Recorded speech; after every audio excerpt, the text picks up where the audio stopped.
Hi, all you SPMEs out there. Today's question has 3 answers, and the third answer is a secret as to how you can lose everything through Amazon if you get this question wrong. So let's get into it. The question that was sent in to me is self-publishing Amazon Kindle worth it? And this is a question that very many people have. You're wondering, maybe you should self-publish somewhere else, or maybe there are other options available, traditional publishing or other sites. This is a very, very common question that many people wonder about, and they're just not sure what exactly is the correct answer, so we're hoping that we can answer it today. This is Chris Baird from selfpublishingmadeeasynow.com. Click the subscribe bell if you'd like for me to make more videos like this one, and also, let me know in the comments below what your thoughts are on today's question.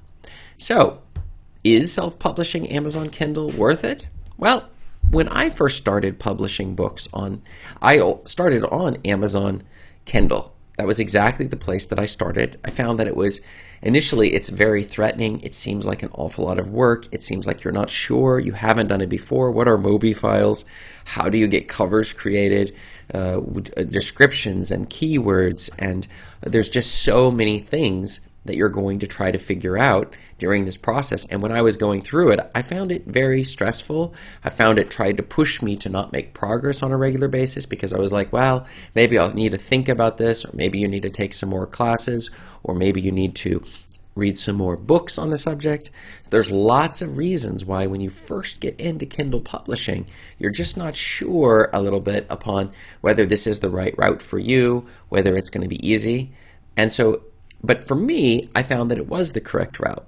So, is self-publishing Amazon Kindle worth it? Well, let's get into today's answers.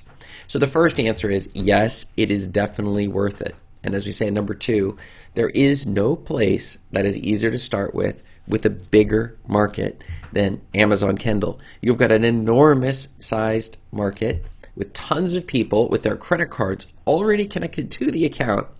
And with a single click of a button, they can make a purchase. They're there looking for books to buy. And it's not like you're trying, like, for example, if you go onto Facebook or other locations and attempt to sell your books, maybe you've tried it. For those of you out there who already have books on the market, I have 170 and I've tried everything.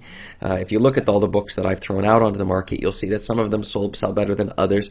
These were the early days also of my experimentation before I realized a whole bunch of tricks. But I just leave them out there. They continue to sell from time to time, different books that I have put on the market for the last several years.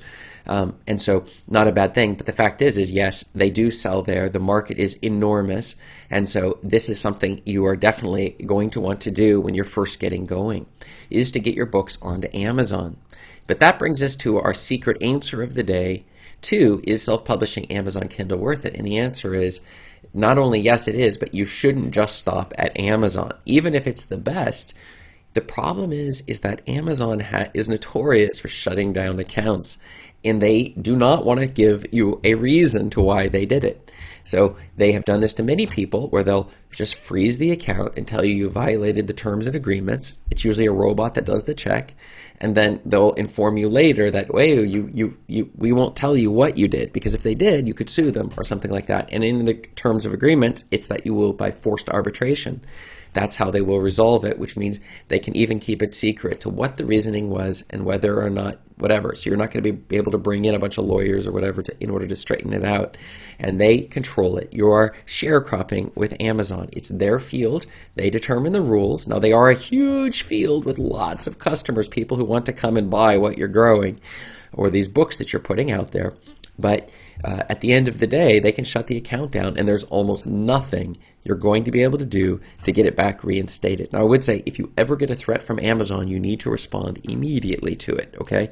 I have received such things in the past. They have allowed my account to continue. I've never had any problems. I contact them immediately. We straighten out any confusion, and we continue down that road.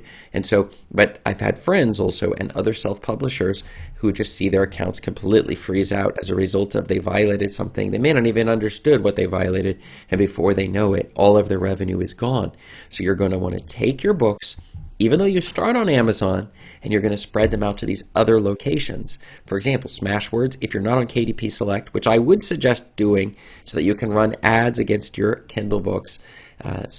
But otherwise, then I would use Smashwords, and that gets your books in EPUB format, where you can put them out on a whole pile of other sites like Apple and iTunes and these sorts of things, other locations for your ebooks. And that gives you the ability to have revenue coming in from other sources. In addition, Ingram Spark's fantastic for additionally pushing your paper books to places that Amazon KDP Print on Demand doesn't have the ability to do. And Lulu is fantastic for doing your hardcover books at the lowest price possible and the highest quality for people who only like to read on the hardbacks. And so all of these are just different ways of making more money off of a book that you've already written. And each time you find somebody, you're finding new readers for your books that will just increase the sales of those existing books that you have on the market. Now, it is true also with regards to Amazon. I've heard some people, they don't want to do it because Jeff Bezos and the people behind it, they have so much money and they're dominating and they have monopolies. And for me, I can understand at a principle level, maybe you're opposed to Amazon as a monopoly or in terms of the amount of dominance that they have. But as a business person, you really have to decide, are you here to make money and to expand your company, or are you here to make some political statement about whether or not you like Amazon as a company? For me, the key is trying to sell your books and reach more people that you can help in the world with the books that you have.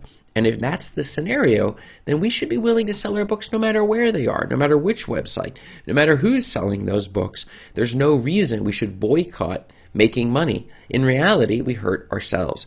Companies like Amazon are not going to be, taken down simply because somebody like us isn't putting our books on their site. In fact, we should try to distribute our books in as many areas as possible if the price doesn't really cost us that much. And on Amazon, it's completely free when you put your books out there. But you should, as I say, with today's secret answer of the day, you should not stop with just Amazon.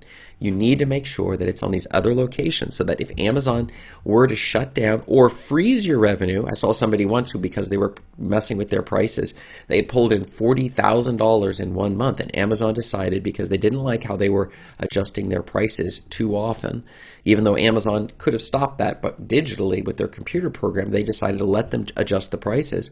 And as a result, they went after them for increasing their prices too quickly in a Christmas time period. And suddenly they took half of that revenue. So Amazon just took $20,000. There was really no thing, and threatened them that they could shut their account down if they kept doing that.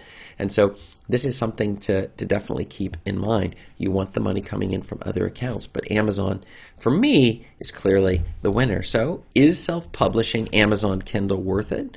What have you found? Go ahead and let me know below in the comments if you found that maybe some other location is better, because we need to learn from each other. The best way to win at the self-publishing game is to continually be testing and trying things and listening to other people who have been testing and trying lots of tips and tricks. Just be very careful with what you do, that you're not violating the terms of agreements that you've signed up, the terms and conditions that you've signed up with Amazon or whatever other site it is, that we're trying to stay within those lines, nothing black hat. And so sometimes going in the gray area it can be very profitable, but sometimes it can cause you a loss of an account. And so you really need to be careful with that. Let me know below in the comments what you found, and check up above me here for other video answers to questions just like this. Thanks.